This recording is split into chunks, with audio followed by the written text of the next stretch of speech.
everyone, Josh here with X's Network, bringing y'all another Outerplane video, and today we're going to be going over the current rate up banner and should you summon or skip. We have not made one of these videos in a long time, so I'm kind of excited. Now, what we do in summon or skip videos is basically break down what the banner is and if it's worth going into if you're not a whale. If you're a whale, it doesn't matter, you can pull to your heart's content, but if you're not a whale, you're a casual spender, or you're free to play and you're a little bit more cautious and more efficient with your gems, you kind of might want to think twice about going into certain banners, and that is what the summoner skip videos are for. So hopefully I'm here to help. Alright, so let's go into the recruit. Now, the current rate up banner is Laplace or Laplace. I know a lot of people want to call it Lapras because it's hilarious. But anyways, should you go for this hero? Now, we're going to go over her skills in a moment. She is a blue hero. She's a 3-star, of course. She is the single rate up. There is no, additional hero or anything that you have to worry about in the rate up itself in terms of the rates. If you see here, she's the only one that's getting the buffed rate, which is very nice. The rest of them are just, they're getting a significantly lower rate at a 0.1091% or 1.2% total, and then of course hers is 0.8%. So again, her rate is very high. So if you go into her banner, you have a pretty good shot of pulling her. Now, if this was a solid top tier unit, I would encourage you to do so, because hey, this might be one of your best opportunities to pull this hero. Not to mention, you can get her right now off of the selective summon, so you can guarantee her for free right from the start. Thus, you could get some dupes of her and take her up to 4-star plus through Ascension, and now you have a very well built up hero, free to play right out of the gate, very early on in your game's progression. But unfortunately, she does not seem like she's going to be a top tier hero. Now, don't get me wrong, she's not bad by any means, but she does not seem like a unit that's going to be overall worth the value of going in for right now, especially on the SEA version of the game, where most people that are playing are probably playing out of region. Thus, you're going to be free to play because you can't spend unless you use a VPN, and that's just a lot of unnecessary work. And you're better off just waiting for global to launch before you decide to spend any kind of money if you're out of region. For those of you in region and you're willing to spend, this might be a little bit more of a tougher scenario for you, depending on what you're trying to get out of your account and what type of units and type of content you're trying to clear. But in my opinion, overall, her skill set just does not warrant going in for her right now. Not to mention, you can still pull her from the normal recruit. So, I mean, there's that. Obviously, her percentage is going to be a lot lower. It's going to be 0.1667% instead of 0.8%. But still, she is in there.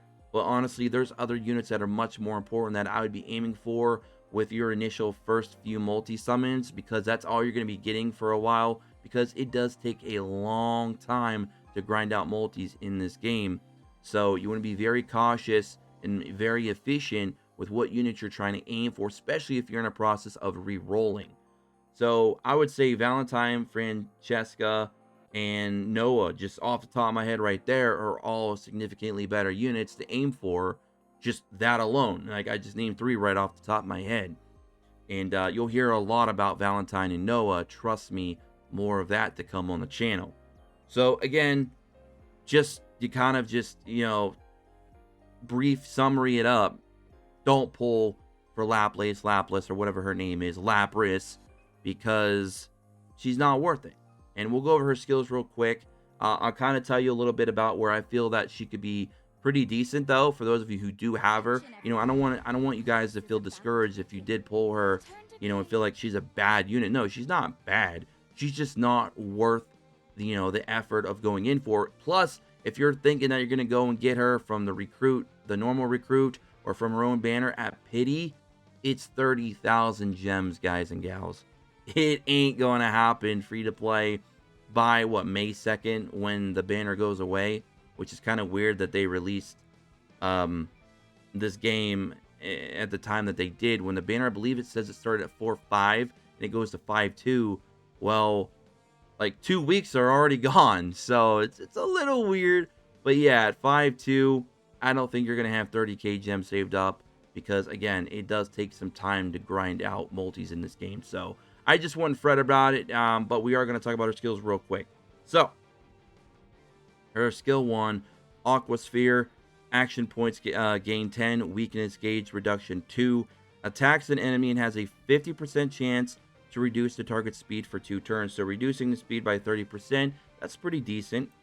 And then the second skill here, Water Spout, attacks an enemy, has a 100% chance to reduce the target's attack for 2 turns. You know, speed down, attack down, those are very nice things. Has a 100% chance to grant a barrier to all allies. The barrier strength is proportional to the caster's attack. Now that is where it's a bit interesting, but also a bit of a downside for me. Because you're thinking, okay, that's cool. The barrier is proportional to her attack. So if you get her attack super, super high, you can have a really strong barrier. But most units that are scaling their barriers to HP are just going to have better barriers because your HP can get much higher than your attack ever will. So honestly, that barrier is just going to be kind of subpar compared to other units that can also put up a barrier. And that means you're going to be basically building this debuff heavy unit as an attacker to make benefit of that barrier to begin with. And that to me is already looking a little bit suspect. But I do like that she can lower attack and she can lower speed. Unfortunately though, they're both single target attacks and neither are AoE. If this skill was AoE and she could AoE attack down and then give your whole team a barrier, I feel like that skill would be much better. But, you know, again, it's still not terrible. I also love that if you skill it all the way up, you can see here, removes all debuffs from the caster. That's pretty cool. So she has a self-built-in cleanse. So that's nice. All right. Over here, attacks an enemy. The damage dealt is proportional to the number of debuffs the target has. So now you're running into more of a situational thing because now, not only does she need to land these debuffs, to make use of her kit in any way, but they're only on single target.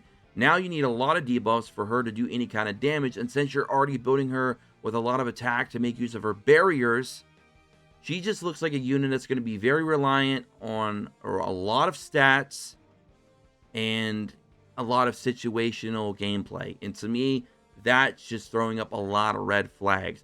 I feel that she's going to be pretty decent against boss fights because lowering speed, lowering attack, those are good things. And if you can get a lot of debuffs, a lot of debuffers around her, like burners and bleeders, you know, other units that just do other very beneficial debuffs, that could be awesome because she might be able to throw some damage out there, and give you basically a barrier as a bonus, opposed to as something that she really needs to do to make herself useful in your team. So, I mean, she could have some value there, but again, she's going to be very situational. It's going to be very reliant on a multitude of stats because she wants to be a debuffer. She wants to be an attacker, but she also wants to rely on other units to have a lot of debuffs to do more damage. So it's just like, she's got a lot of different things going on. She's like a jack of all trades, but the master of none. So, I don't know. I just don't feel that she's really worthwhile. There's other units out there that are going to be benefiting your team a lot more, doing a lot more things for you by themselves, opposed to her needing help from others to kind of fulfill her role. So again, I'm just not a big fan. Again, she's still a nice, decent unit. She is going to have some value in certain types of content, especially bosses, I feel.